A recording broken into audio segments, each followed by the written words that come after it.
The Economy of Machinery and Manufactures by Charles Babbage 1832. Chapter 7. Exerting forces too great for human power, and executing operations too delicate for human touch. 56. It requires some skill and considerable apparatus to enable many men to exert their whole force at a given point, and when this number amounts to hundreds or to thousands, additional difficulties present themselves. If 10,000 men were hired to act simultaneously, it would be exceedingly difficult to discover whether each exerted his whole force, and consequently, to be assured that each man did the duty for which he was paid. And if still larger bodies of men or animals were necessary, not only would the difficulty of directing them become greater, but the expense would increase from the necessity of transporting food for their subsistence.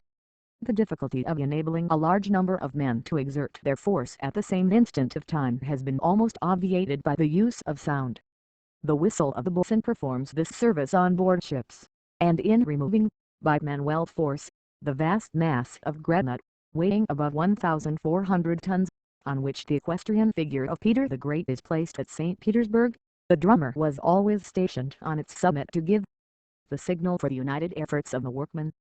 An ancient Egyptian drawing was discovered a few years since, by Champollion, in which a multitude of men appeared harnessed to a huge block of stone, on the top of which stood a single individual with his hands raised above his head, apparently in the act of clapping them, for the purpose of ensuring the exertion of their combined force at the same moment of time. 57. In mines, it is sometimes necessary to raise or lower great weights by capstans requiring the force of more than 100 men. These work upon the surface, but the directions must be communicated from below, perhaps from the depth of 200 fathoms.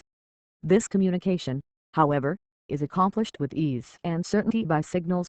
The usual apparatus is a kind of clapper placed on the surface close to the capstan, so that every man may hear, and put in motion from below by a rope passing up the shaft. At Wheel Friendship Mine in Cornwall, a different contrivance is employed. There is in that mine an inclined plane, passing underground about 2/3 of a mile in length. Signals are communicated by a continuous rod of metal, which being struck below, the blow is distinctly heard on the surface. 58. In all our larger manufactories numerous instances occur of the application of the power of steam to overcome resistances which it would require far greater expense to surmount by means of animal labor. The twisting of the largest cables, the rolling, hammering, and cutting large masses of iron, the draining of our mines, all require enormous exertions of physical force continued for considerable periods of time. Other means are had recourse to when the force required is great, and the space through which it is to act is small. The hydraulic press of Brahma can, by the exertion of one man, produce a pressure of 1,500 atmospheres, and with such an instrument a hollow cylinder of wrought iron 3 inches thick has been burst. In revetting together the iron plates, out of which steam engine boilers are made, it is necessary to produce as close a joint as possible. This is accomplished by using the rivets red hot. While they are in that state the two plates of iron are riveted together, and the contraction which the rivet undergoes in cooling draws them together with a force which is only limited by the tenacity of the metal of which the rivet itself is made. 59. It is not alone in the greater operations of the engineer or the manufacturer, that those vast powers which man has called into action, in availing himself of the agency of steam, are fully developed. Wherever the individual operation demanding little force for its own performance is to be multiplied in almost endless repetition, commensurate power is required. It is the same giant arm which twists the largest cable, that spins from the cotton plant an almost gossamer thread.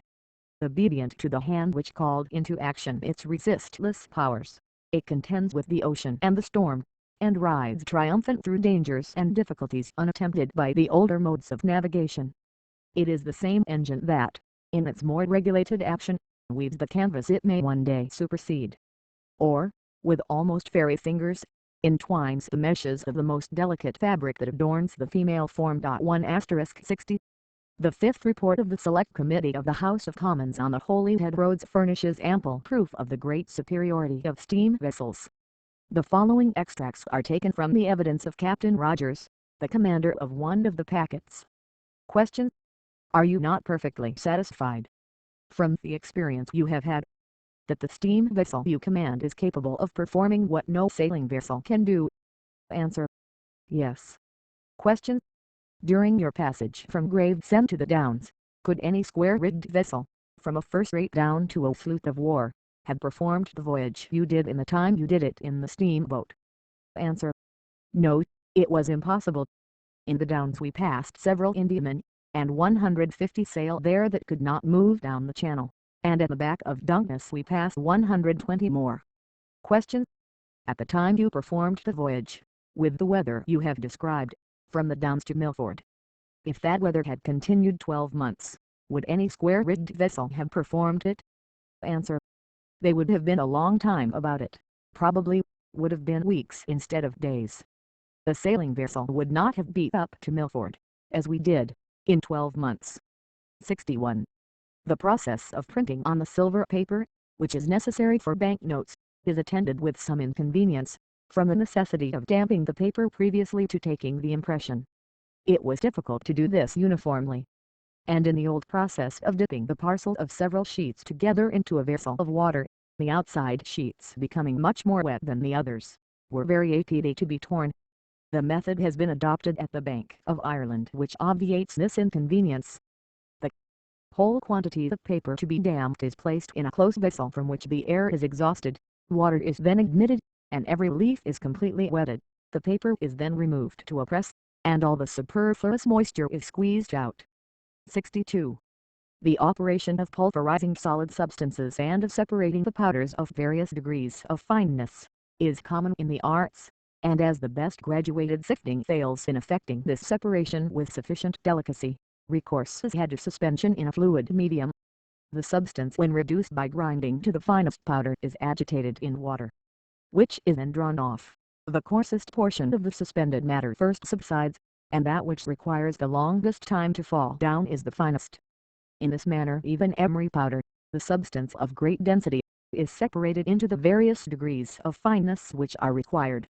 Flints, after being burned and ground, are suspended in water, in order to mix them intimately with clay, which is also suspended in the same fluid. For the formation of porcelain, the water is then in part evaporated by heat, and the plastic compound, out of which our most beautiful porcelain is formed, remains. It is a curious fact, and one which requires further examination than it has yet received, that, if this mixture be suffered to remain long at rest before it is worked up, it becomes useless, for it is then found that the silex, which at first was uniformly mixed, becomes aggregated together in small lumps. This parallel to the formation of flints in the chalk strata deserves attention. To asterisk 63. The slowness with which powders subside, depends partly on the specific gravity of the substance, and partly on the magnitude of the particles themselves. Bodies, in falling through a resisting medium, after a certain time acquire a uniform velocity, which is called their terminal velocity, with which they continue to descend, when the particles are very small, and the medium dense, as water. This terminal velocity is soon arrived at. Some of the finer powders even of emery require several hours to subside through a few feet of water, and the mud pumped up into our cisterns by some of the water companies is suspended during a still longer time.